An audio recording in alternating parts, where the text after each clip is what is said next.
Fala, leitores da Bíblia, graça e paz. Hoje a gente vai ler 2 Samuel, capítulo 19 e 20.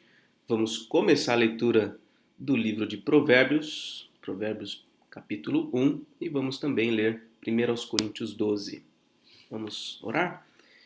Pai de amor, Deus bendito, pedimos a tua bênção na leitura que vamos fazer, que o Senhor nos ajude, nos auxilie, mantendo, ó Deus, nos ajudando a manter a nossa concentração na tua palavra, possamos ter o discernimento, a sabedoria para compreender, ó Deus, o teu ensino e sermos transformados por meio dessa mensagem, desse ensino que vamos obter por meio dessa leitura. Abençoa-nos, ó Deus, em nome de Jesus. Amém.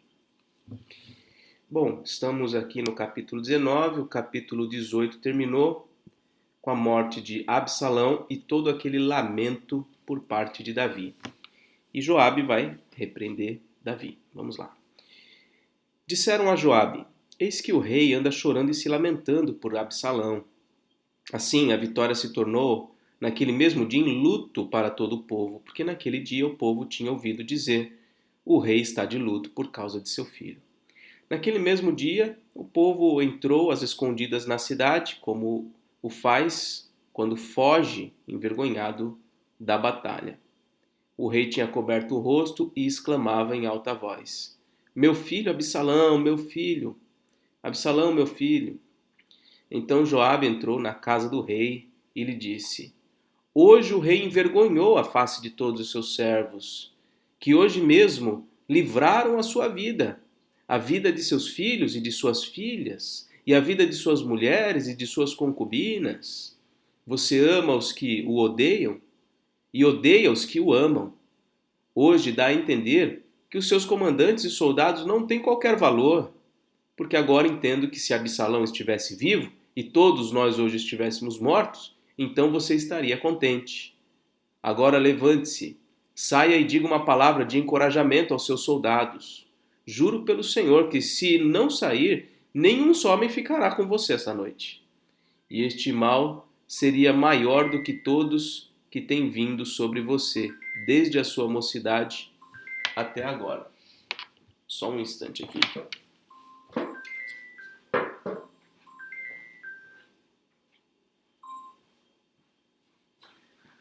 O alarme do meu celular. Desculpem. Pior é que vai ficar complicado eu fazer esse recorte. Então vai assim mesmo para o YouTube. Bom, o que a gente vê aqui é que eles voltam agora para a cidade e olha como é que eles voltam. Eles voltam às escondidas. Embora tenham sido vitoriosos, venceram Absalão, eles voltam às escondidas como se estivessem fugindo, envergonhado da batalha. Então, uma cena assim, triste, vexatória do que Davi fez, porque, enfim, embora fosse seu filho, era o seu inimigo naquele momento, e toda essa gente que estava com ele se empenhou para resolver esse problema e livrar ele, porque ele estava, né, sendo perseguido. Então o rei se levantou e sentou junto ao portão da cidade e anunciaram isso a todo o povo, dizendo: eis que o rei está sentado junto ao portão da cidade. E todo o povo veio apresentar-se diante do rei. Ora, Israel havia fugido, cada um para sua tenda. Todo o povo em todas as tribos de Israel andava discutindo entre si, dizendo: o rei nos tirou das mãos dos nossos inimigos, livrou-nos das mãos dos filisteus, e agora fugiu da terra por causa de Absalão. Absalão, a quem ungimos sobre nós, morreu na batalha. Agora, por que vocês estão calados e não fazem com que o rei volte? Então o rei Davi mandou dizer aos sacerdotes Zadok e Abiatar: perguntem aos anciãos de Judá: por que vocês seriam os últimos a trazer o rei de volta ao seu palácio, visto que aquilo que todo Israel dizia já chegou aos ouvidos do rei? Vocês são meus irmãos, são do mesmo povo que eu. Por que então seriam os últimos a trazer o rei de volta? Digam a Amasa: você não é da mesma família que eu? Que Deus me castigue se você não vier a ser para sempre comandante do meu exército em lugar de Joabe. Olha aqui, ó. Em lugar de Joabe. Davi já estava um pouco incomodado com a figura de Joabe. Com isto o rei moveu o coração de todos os homens de Judá como se fossem um só homem e mandaram dizer ao rei: volte com todos os seus servos. Então ele senta no portão da cidade e fala para o pessoal, né? Vocês não vão reconduzir o rei de volta ao palácio? Vocês são meus irmãos, somos da mesma família, né? E aí ele fala para Amasa, ou manda um recado para Amasa de que o colocaria no lugar de Joabe. Certamente o fato de Joabe não ter tido piedade de Absalão na guerra levou Davi a enfim, a consumar a sua insatisfação em relação a Joabe. Então o rei voltou e chegou ao Jordão, e os homens de Judá foram a Gilgal para encontrar-se com o rei a fim de fazê-lo passar o Jordão. Simei, lembra do Simei que ficava atirando pedra, jogando terra e falando um monte de bobagens? Simei, filho de Gera, benjamita, que era de Baurim, apressou-se e desceu com os homens de Judá a encontrar-se com o rei Davi. Ao invés de fugir, ele foi lá se encontrar com Davi.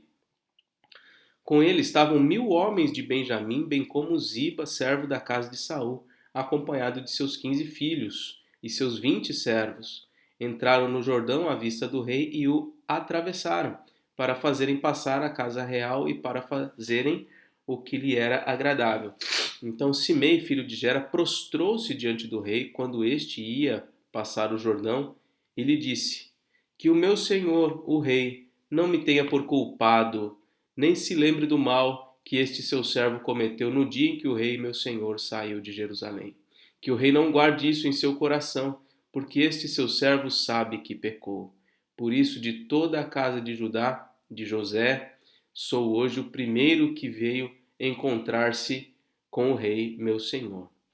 Então Abissai, filho de Zeruia, disse: será que Simei não deveria morrer pelo que fez?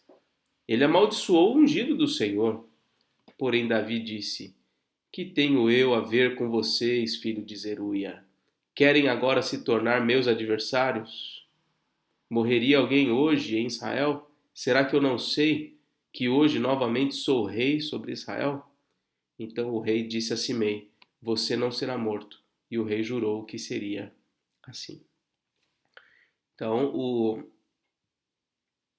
o Abissai, que era irmão de Joabe, e o Azael, se eu não estou enganado, né? Eles eram homens que queriam ver sangue, queriam resolver a coisa não na bala, né? Na espada. E Davi falou: não, ele não vai morrer. Teve misericórdia do Simei. Também Mefibosete, neto de Saul, desceu a encontrar-se com o rei. Ele não tinha tratado dos pés, nem aparado a barba, nem lavado as roupas, desde o dia em que o rei saía ou tinha saído até o dia em que voltou em paz. Quando ele chegou em Jerusalém para encontrar-se com o rei, este lhe perguntou: por que você não foi comigo, Mefibosete? E ele respondeu: ó rei, meu senhor, o meu criado me enganou, porque este seu servo dizia: vou mandar preparar um jumento e montarei nele para ir com o rei, porque este seu servo é coxo. Além do mais, o meu criado falsamente acusou este seu servo diante do rei, meu senhor. Porém, o rei, meu senhor, é como um anjo de Deus que faça o que achar melhor. Porque toda a casa de meu pai era digna de morte diante do rei, meu senhor. Mas o rei pôs este seu servo entre os que sentam à sua mesa. Que direito ainda tenho? Que mais posso pedir ao rei? Então o rei disse: por que você ainda fala dos seus negócios? Eu decido que você e Ziba repartam as terras. Mas Mefibosete disse ao rei: que ele fique com tudo, uma vez que o rei, meu senhor, já voltou em paz à sua casa. Barzilai se encontra com Davi. Também Barzilai, o gileadita, desceu de Rogelim e passou com o rei o Jordão, para o acompanhar até o outro lado. Barzilai era bem velho, da idade de 80 anos. Ele havia sustentado o rei quando este estava em Maanaim, porque era um homem muito rico. O rei disse a Barzilai: venha comigo e eu o sustentarei em Jerusalém. Mas Barzilai respondeu ao rei: Quantos serão ainda os dias dos anos da minha vida? Não vale a pena subir com o rei a Jerusalém.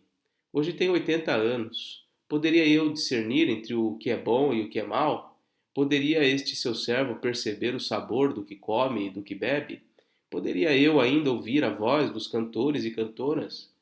E por que este seu servo se tornaria ainda um peso ao rei, meu senhor?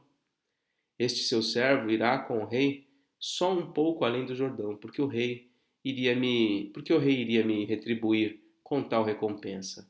Desde que esse seu servo volte, e morrerei na minha cidade, serei sepultado junto de meu pai e de minha mãe. Mas aqui está o seu servo Quimã.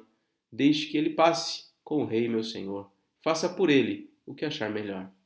O rei respondeu: Quimã passará comigo, e eu farei por ele o que você achar melhor. E tudo o que você me pedir, isso farei por você. Todo o povo passou o Jordão, e o rei também passou. E o rei beijou Barzilai e o abençoou, e Barzilai voltou para casa. Dali, o rei foi para Gilgal, e Quimã foi com ele. Todo o povo de Judá e metade do povo de Israel acompanharam o rei. Eis que todos os homens de Israel vieram falar com o rei e lhe disseram: Porque os nossos irmãos, os homens de Judá, roubaram o rei e o trouxeram para este lado do Jordão com a casa dele e todos os servos de Davi? Então todos os homens de Judá responderam aos homens de Israel: Porque o rei é nosso parente, porque estão irados por causa disso. Por que estão irados por causa disso? Será que comemos à custa do rei, ou ele nos deu algum presente? E os homens de Israel responderam aos homens de Judá e disseram: Nós temos 10 vezes mais direitos sobre o rei do que vocês. E Davi é mais nosso do que de vocês, porque então fizeram pouco caso de nós.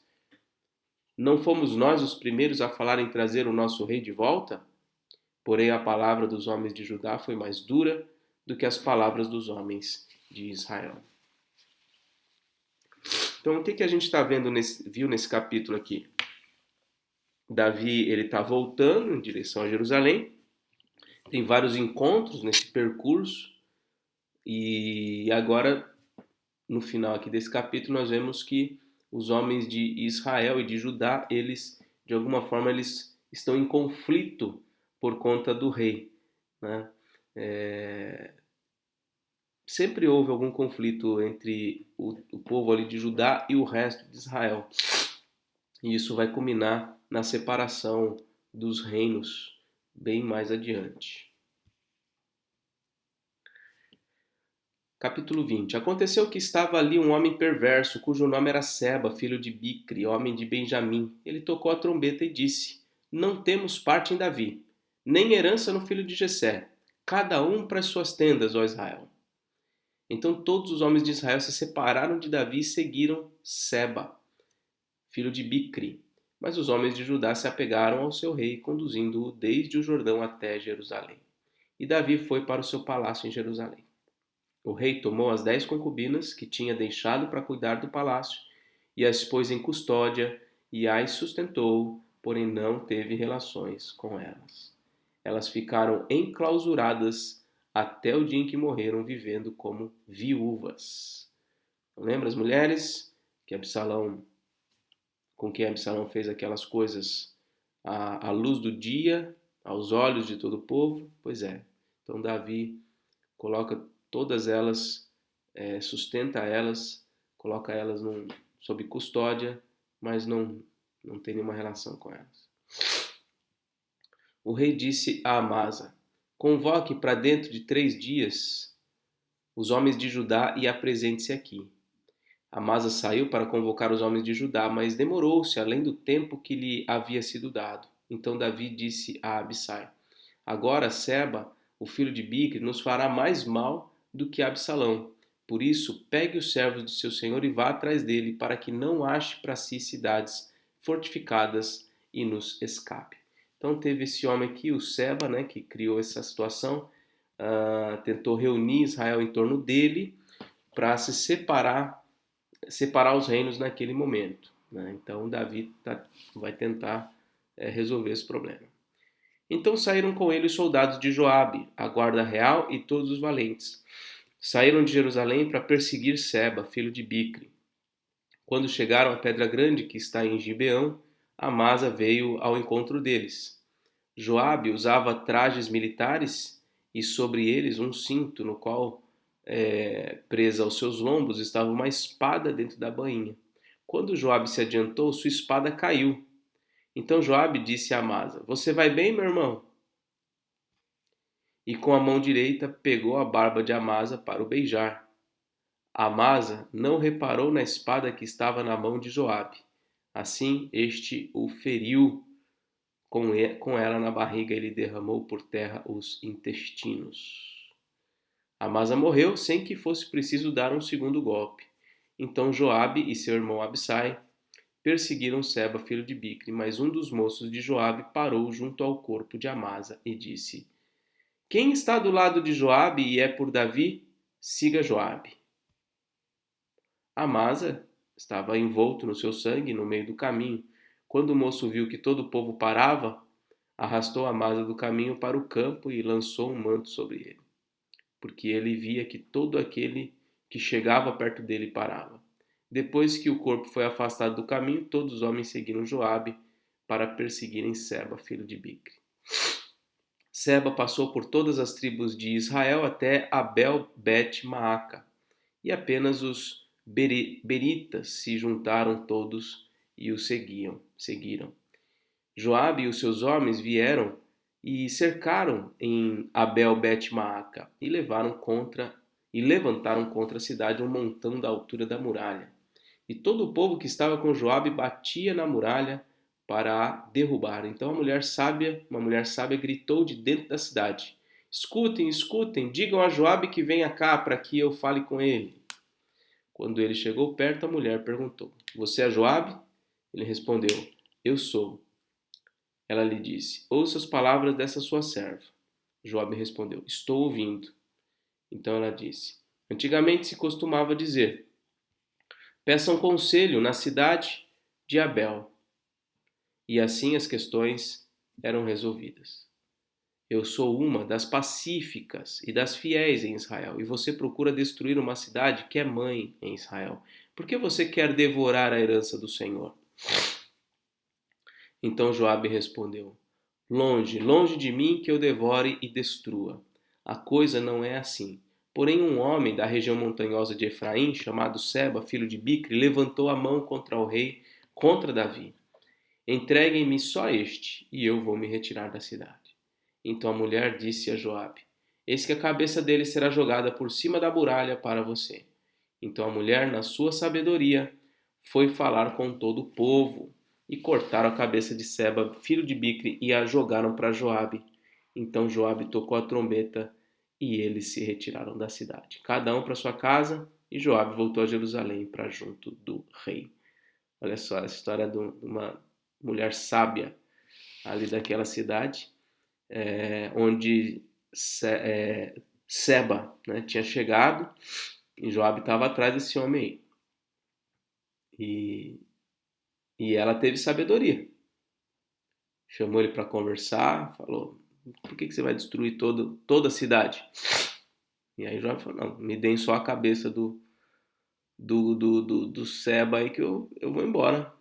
E foi o que ela fez. E aí acabou livrando toda a cidade. Joabe era comandante de todo o exército de Israel. Benaia, filho de Joiada, era comandante da guarda real. Adorão era chefe dos que estavam sujeitos a trabalhos forçados. Josafá, filho de Ailude, era cronista. Seva era o escrivão. Zadok e Abiatar eram os sacerdotes. E também Ira, o jairita, era ministro de Davi. Muito bem, terminamos aqui a leitura de 2 Samuel capítulo 20. Vamos agora começar o livro de Provérbios. O livro de Provérbios foi escrito por Salomão, que é o filho de Davi, o homem que a gente vai ler sobre a história dele depois, um homem que foi agraciado por Deus com uma sabedoria excepcional, muito além de qualquer outro homem, segundo as Escrituras. E ele deixou escrito esse livro de Provérbios e também o livro de Eclesiastes, e também o livro que a gente chama de Cantares ou Cântico dos Cânticos. Salomão escreveu muitos cânticos, mas somente aquele que está registrado no livro de Cantares é que ficou para a história e está incluso aí nas escrituras sagradas, né? Então, o livro de Provérbios é como se fosse um livro escrito para o seu filho, né? Um livro de orientações práticas de como é o viver, ou como deve ser o viver sábio, né? Como na prática deve viver o homem justo. E ele está sempre fazendo contraste entre o justo e o ímpio. E é um livro de muita riqueza. Chegam alguns momentos do livro que um versículo não se conecta estritamente com o versículo seguinte. Há trechos, às vezes, de alguns versículos que estão unidos tematicamente, mas às vezes parece bastante aleatório. Então é um livro que é até um pouco difícil de ler, porque a gente não tem aqui uma história. A gente tem aqui vários provérbios, às vezes de assuntos completamente aleatórios. Então, ontem começou a Semana Bíblica e a primeira palestra que eu dei foi sobre provérbios sobre finanças. Então, o que eu fiz? Eu tentei reunir uma série de provérbios relacionados à temática finanças, poupança, trabalho, enfim, e reunir isso e extrair lições disso. Mas isso de provérbios espalhados por todo o livro, né? Inclusive, sobrou bastante conteúdo que eu reuni e não deu para falar tudo na primeira palestra, né? Um dia, quem sabe, eu trato do restante, tá bom? O que mais que eu posso dizer sobre Provérbios? Provérbios é um livro escrito por Salomão, mas também, lá no finalzinho, a gente vê um outro autor. E aí, quando chegar lá, vai ficar claro, tá bom? Então vamos lá. Provérbios de Salomão, filho de Davi, rei de Israel, para aprender a sabedoria e o ensino, para entender as palavras de inteligência, para obter o ensino do bom proceder, a justiça, o juízo e a equidade, para dar prudência aos simples e conhecimento e discernimento aos jovens. Então é para isso que servem os provérbios, para dar entendimento, para dar sabedoria, para ensinar o jeito certo de viver, a justiça, o juízo, etc, etc. Que o sábio ouça e cresça em prudência, e que o instruído adquira habilidade para entender provérbios e parábolas, as palavras e os enigmas dos sábios. O temor do Senhor é o princípio do saber, mas os insensatos desprezam a sabedoria e o ensino. O temor do Senhor é o princípio da sabedoria. Essa frase vai se repetir algumas vezes. O temor do Senhor é o princípio da sabedoria. Não há sabedoria sem temor do Senhor. A sabedoria sem o temor do Senhor é uma sabedoria humana, né, e falha. Agora, a sabedoria que está fundamentada no temor do Senhor é a verdadeira sabedoria. Meu filho, ouça o ensino de seu pai e não despreze a instrução de sua mãe, porque serão um diadema de graça para sua cabeça e colares para o seu pescoço. Meu filho, se os pecadores quiserem seduzir você, não aceite, não consinta. Talvez eles digam: venham conosco, vamos preparar uma emboscada para matar alguém, vamos espreitar os inocentes, ainda que sem motivo, vamos engoli-los vivos, como o mundo dos mortos, inteiros como os que descem ao abismo. Acharemos todo tipo de bens preciosos, encheremos as nossas casas de despojos. Junte-se a nós, teremos todos uma só bolsa, uma só tesouraria. Vai ser tudo nosso. Meu filho, não se ponha a caminho com eles. Fique com os seus pés longe das suas veredas, porque os pés deles correm para o mal e se apressam a derramar sangue. Pois em vão se estende a rede se a ave estiver olhando. Mas estes armam emboscada contra o seu próprio sangue e ficam à espreita contra a própria vida. Este é o fim de todo ganancioso, e este espírito de ganância tira a vida de quem o possui. A sabedoria grita nas ruas. Aqui uma coisa interessante no livro de Provérbios. A sabedoria personificada, como se ela fosse uma pessoa. E lá na frente a gente vai ver no Novo Testamento quem é a sabedoria de Deus. A gente já leu isso inclusive em 1 Coríntios, capítulo 1, versículo 30, talvez ali, que diz que Cristo é a nossa sabedoria. Então vamos lá. A sabedoria grita nas ruas, nas praças levanta sua voz, do alto das muralhas clama, à entrada dos portões e nas cidades profere as suas palavras. Até quando vocês, ingênuos, amarão a ingenuidade? E vocês, zombadores, até quando terão prazer na zombaria? E vocês, tolos, até quando odiarão o conhecimento? Deem ouvidos à minha repreensão. Eis que derramarei o meu espírito sobre vocês e lhes darei a conhecer as minhas palavras. Mas porque clamei e vocês se recusaram a ouvir, porque estendi a minha mão e não houve quem atendesse, pelo contrário, rejeitaram todo o meu conselho e não quiseram minha repreensão, também eu darei risada da desgraça de vocês. Ficarei zombando quando chegar o terror. Quando o terror chegar, como a tormenta, quando a calamidade chegar, como o redemoinho, quando lhes sobrevierem o aperto e a angústia. Então eles me invocarão, mas eu não responderei. Sairão à minha procura, porém não me encontrarão, porque odiaram o conhecimento e não preferiram o temor do Senhor. Não quiseram o meu conselho e desprezaram toda a minha repreensão. Portanto, comerão do fruto da sua conduta e dos seus próprios conselhos se fartarão.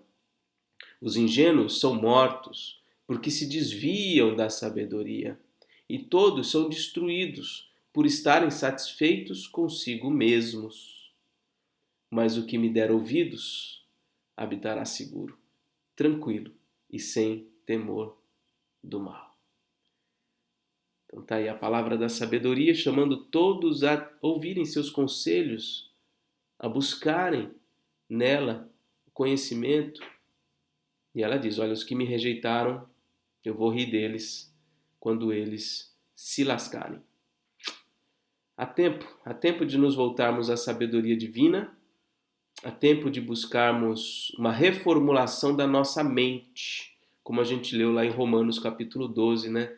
Transformai-vos pela renovação da vossa mente. Há tempo para cada um de nós. Talvez tenhamos passado décadas e décadas da nossa vida seguindo por princípios e valores estranhos à palavra de Deus. Mas eis o tempo oportuno da gente se voltar à sabedoria divina e procurar reformular a nossa vida a fim de obtermos da parte de Deus as bênçãos e o prazer e a alegria da vida que Ele quer que tenhamos. Então, que Deus nos ajude nisso. Vamos agora a 1 Coríntios, capítulo 12. O capítulo 11 terminou com orientações em relação à ceia do Senhor. E o capítulo 12 se conecta ao capítulo 11 muito adequadamente. Paulo fala no capítulo 11 do problema da divisão na igreja, as pessoas não estavam se importando umas com as outras, tomavam a ceia sem se preocupar com quem vinha depois. Então ele orienta como deve ser a ceia no capítulo 11. Agora no capítulo 12, nós vamos ver ele falando sobre os dons espirituais e a unidade orgânica da igreja, de como a igreja é um corpo e que deve funcionar, cada membro funcionando para benefício do corpo. É assim que deve ser. Então, para corrigir o problema da divisão da igreja, Paulo ensina sobre a ceia do Senhor e Paulo fala sobre os dons espirituais. Vamos lá? Irmãos, não quero que vocês estejam desinformados a respeito dos dons espirituais. Vocês sabem que quando eram gentios, se deixavam conduzir aos ídolos mudos, conforme vocês eram guiados. Por isso, quero que entendam que ninguém que fala pelo Espírito de Deus afirma anátema Jesus. Anátema que significa aí amaldiçoado. Por outro lado, ninguém pode dizer Senhor Jesus, senão pelo Espírito Santo. E aqui está uma evidência clara, né, de que o batismo com o Espírito Santo é exatamente levar a pessoa a reconhecer o senhorio de Jesus. Não há uma segunda conversão ou uma segunda bênção depois da conversão. Né? Muitos acreditam que primeiro há a conversão, depois o batismo com o Espírito Santo. Não, a própria conversão já é o batismo com o Espírito Santo, porque ninguém pode vir a Cristo senão pela regeneração, pela ação poderosa do Espírito Santo no seu coração. Ora, os dons são diversos, mas o Espírito é o mesmo. E também há diversidade nos serviços, mas o Senhor é o mesmo. E há diversidade nas realizações, mas o mesmo Deus é quem opera tudo em todos. A manifestação do Espírito é concedida a cada um, visando um fim proveitoso, porque a um é dada, mediante o Espírito, a palavra da sabedoria. A outro, segundo o mesmo Espírito, a palavra do conhecimento. A um é dada no mesmo Espírito a fé. A outro, no mesmo Espírito, dons de curar. A outro, operações de milagres. A outro, profecia. A outro, discernimento de espíritos. A um é dada a variedade de línguas e a outro, capacidade de interpretá-las.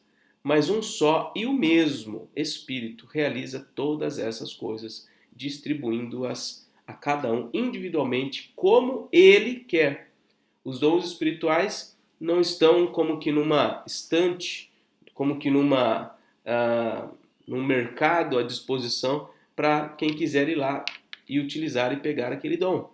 Deus distribui a cada um individualmente. Então, às vezes a gente espera que o outro seja o que a gente quer que ele seja, mas ele não foi capacitado por Deus para aquela função específica. Ele certamente tem outros dons, outras capacitações especiais. E isso precisa ficar muito claro. Ele fala aqui de alguns dons relacionados à palavra, o dom da sabedoria, o dom do conhecimento, o dom da fé. Ele fala de alguns dons espetaculares, como dons de curar, operações de milagres. Ele fala de dons como a profecia e discernimento de espíritos. Então, vários dons que ele diz também variedade de línguas e capacidade de interpretá-las, vários dons diversos que Deus concedeu à igreja para a edificação da igreja. O que a gente percebe é que esses dons espetaculares, eles foram aplicados, eles realmente pertenceram de modo muito especial aos apóstolos. E talvez alguns ali no contexto da implantação da igreja nos primeiros séculos, mas a gente não vê a existência desses dons espetaculares, como o dom de curar, operações de milagres, variedade de línguas, essas coisas, posteriormente a esse período inicial. Né? Nós percebemos o quê? Que alguns dons marcaram aquele primeiro momento como evidências claras da chegada do reino de Deus. Eu não estou dizendo com isso que Deus não faça milagres, que Deus não cure de forma milagrosa pessoas. Né? Não estou dizendo que, eventualmente, num país, numa etnia, em que o missionário ele ainda não tenha condições ali, não conheça a língua daquele povo, ele não possa falar e ser compreendido de forma sobrenatural. Mas o que a gente percebe é que Deus não tem dado aos homens esses dons da forma como foi no Novo Testamento. Né?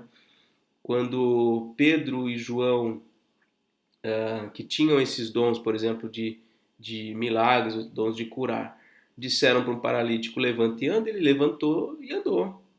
A gente não vê isso mais acontecendo dessa forma.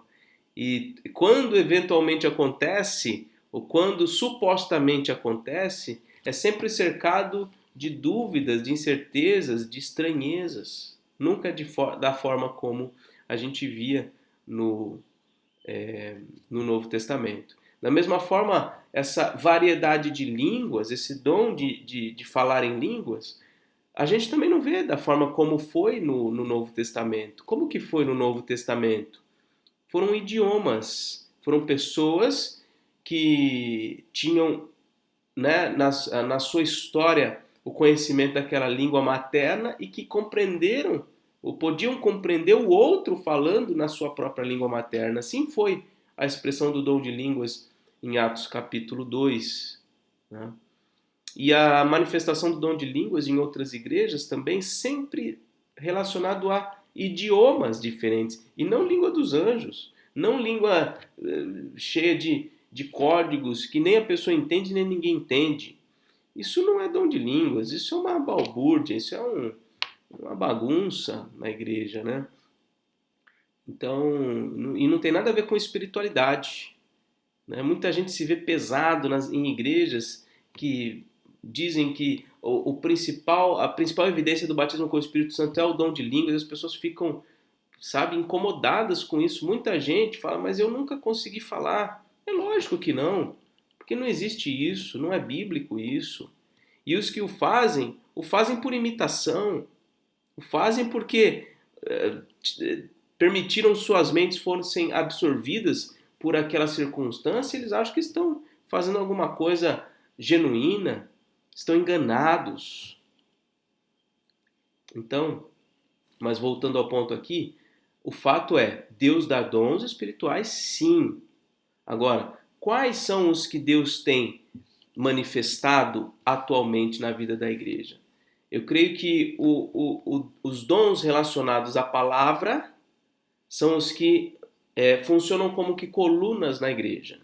Né? Então, o dom relativo à pregação, à evangelização, né? O dom do ensino, são dons que estão ali na coluna central de sustentação da igreja. Paulo vai dizer que a igreja é a coluna e baluarte da verdade. Então, dons relacionados à palavra, a pregação, evangelização, ensino das escrituras sagradas. E outros dons que apoiam o ministério da palavra, o dom do serviço, o dom da presidência, que é o dom da administração, e outros, o dom da hospitalidade, o dom da misericórdia, o dom da contribuição. Então tem muitos dons, vários dons. Aqui é uma listinha, tem outras listas que vão aparecer ao longo da nossa leitura também. Sempre pelo apóstolo Paulo, também Pedro tem listinha de dons para a gente estudar depois. Porque assim como um corpo é um e tem muitos membros, e todos os membros, mesmo sendo muitos, constituem um só corpo, assim também é com respeito a Cristo.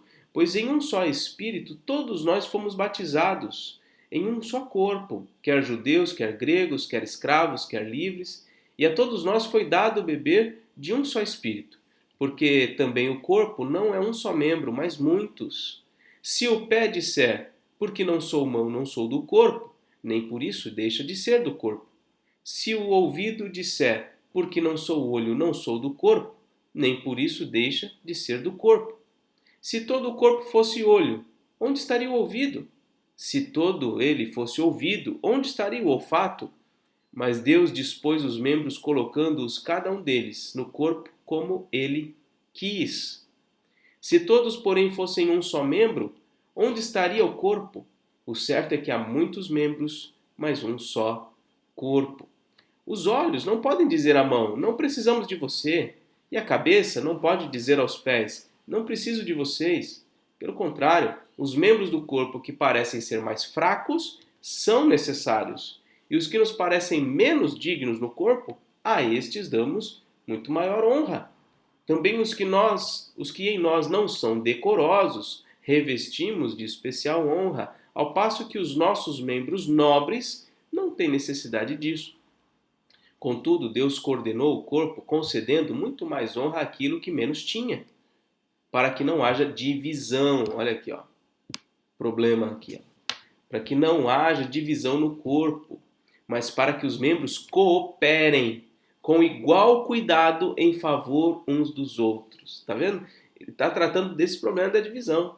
A igreja precisa cooperar, precisa cuidar uns dos outros, trabalhar em favor uns dos outros. E ele usa toda essa imagem do corpo para mostrar isso. Né? Se você dá uma topada no seu dedinho, todo o seu corpo se move em torno disso. Né? Se você machuca alguma parte do seu corpo, todo o seu corpo vai se movimentar para ir cuidar daquele membro, para limpar se tiver um ferimento de sangue, alguma coisa assim, para limpar, para pôr um remédio, alguma coisa assim. O corpo inteiro se envolve quando um membro, alguma parte do corpo está adoecida. E assim deve ser na igreja também. Devemos trabalhar e cooperar uns com os outros em favor uns dos outros. De maneira que se um membro sofre, todos sofrem com ele. E se um deles é honrado, todos os outros se alegram com ele. Ora, vocês são o corpo de Cristo e individualmente membros desse corpo. A uns estabeleceu na igreja, primeiramente, apóstolos. Em segundo lugar, profetas. Em terceiro lugar, mestres. Depois, operadores de milagres. Depois, os que têm dons de curar ou de ajudar, ou de administrar. Olha aí o dom da presidência e do governo. Ou de falar em variedade de línguas. Será que são todos apóstolos? Será que são todos profetas? Será que são todos mestres? São todos operadores de milagres? Todos têm dons de curar? Todos falam em línguas? Todos têm o dom de interpretar essas línguas? Entretanto, procurem com zelo os melhores dons. E, está aqui o finalzinho do último versículo, eu passo a mostrar-lhes um caminho ainda mais excelente. Então, ele está dizendo, olha, Deus estabeleceu uns para fazer uma coisa, outros para fazer outra, deu dons para esse, deu dons para aquele. Não é todo mundo que faz a mesma coisa, não. Tem diferença. Nós somos unidos e habilitados pelo Espírito Santo para exercermos cada um de nós uma função distinta. Cada um tem uma função. E Deus capacita cada um a exercer a sua função. Tá certo? Aqueles que na igreja por vezes reclamam, né, de que outros não estão fazendo aquilo que eles acham que devem fazer, deveriam olhar para essa situação e pensar, será que o Senhor não está me chamando a exercer esse trabalho? A realizar essa função, a trazer solução para esse problema que a igreja está tendo? Ao invés de criticar, ao invés de se posicionar em relação à negligência de outros, por que essa pessoa, esse irmão, não pensa em trazer soluções práticas para a igreja? Não é? É assim que deveria ser. Então Paulo vai falar aqui, depois no capítulo 13, do amor, que é o dom excelente, que todos devem buscar e que deve, enfim, ser o vínculo da paz, o vínculo de toda essa engrenagem, né? Como se cada um fosse uma engrenagem e para que essas peças se envolvam e executem o seu trabalho, precisa do amor como ali o lubrificante para que não haja os atritos que vão desgastar as peças, né? Então, por isso ele vai falar sobre o amor no próximo capítulo. E assim termina a leitura de hoje. Um forte abraço e até mais, se Deus quiser.